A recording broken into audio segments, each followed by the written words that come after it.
बचपन से जुड़ी कुछ बातें बताते हैं आप लोगों को। वीडियो में बने रहिएगा, वीडियो को एंड तक देखिएगा। हम ना जब ज्यादा टेंशन में होते हैं ना, तो हम सारी चीजें अपनी बचपन की याद करते हैं, सारी बातें बचपन की याद करते हैं, तो हमारा दिमाग एकदम सही हो जाता है। मेरा मन किया कि आप लोगों के साथ भी शेयर करूं। जब मैं प्राइमरी स्कूल में पढ़ती थी गाँव में, जब छोटी थी, प्राइमरी स्कूल में बच्चा पढ़ता है, आप लगा सकते हो अंदाजा कितना बड़ा होगा। तब ना हमें पढ़ाई की इतनी खुशी नहीं होती थी स्कूल जाने की, क्योंकि मुझे मार से बहुत डर लगता था। मार से मुझे बहुत डर लगता था, इसलिए मेरी स्कूल जाने की इच्छा नहीं होती थी। सबसे ज्यादा खुशी होती थी कि गर्मियों की छुट्टियां पड़ेंगी। छुट्टियों को में ना नानी घर जाने का बहुत शौक था, बहुत अच्छा लगता था नानी घर जाने का। नानी के यहाँ जाते थे, बहुत अच्छा लगता था। वहां पेड़ पौधे इतने, बाग हैं बहुत, वहां नानी के यहाँ थे पूर्व में बाग बहुत ज्यादा हैं।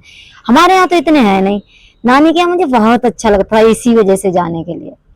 कहीं पेड़ों पे चढ़ते थे, बचपन की वो सारी चीजें, गुड्डा गुड़ियों का खेल, हर समय खेल में ही बिजी रहते थे।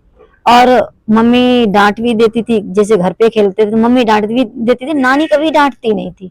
नानी पूरा दिन हम खेलते रहते, नानी कभी नहीं डांटती थी। नानी मेरी बहुत प्यार करती थी। नानी मेरी पढ़ी लिखी थी, समझदार थी, कभी भी बच्चों को नहीं डांटती थी नानी मेरी।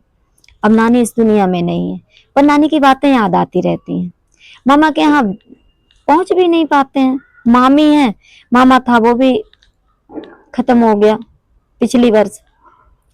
तो नानी के यहाँ की जब मेरा दिमाग ज्यादा टेंशन में हो ना, तो मैं अपने बचपन की सारी बातें याद करती हूँ, सारी चीजें, तो हमारा दिमाग एकदम सही हो जाता है।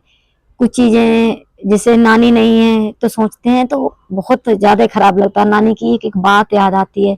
नानी मेरी पढ़ी लिखी थी, नानी मेरी टीचर थी, पर एक एक बात, एक एक शब्द ऐसे समझाती थी। छोटे से ही, छोटे थे वहां रहते थे, एक एक चीज ऐसे समझाती थी। नानी को मेरी कभी, हमने नानी के मुंह अपनी कभी गाली देना और डांटना कभी नहीं सुना। हर समय वो रामायण की बातें, ज्ञान ध्यान की बातें नानी हर समय समझाया करती थी। नानी की कभी कभी ना जब बचपन याद करो तो नानी की बहुत याद आती है। और कभी कभी ज्यादा दिमाग टेंशन में होता तो बचपन, हम तो अपने ज्यादा दिमाग नहीं लगाते, बचपन की सारी चीजें याद करते हैं ना, तो हमारा दिमाग एकदम सही हो जाता है।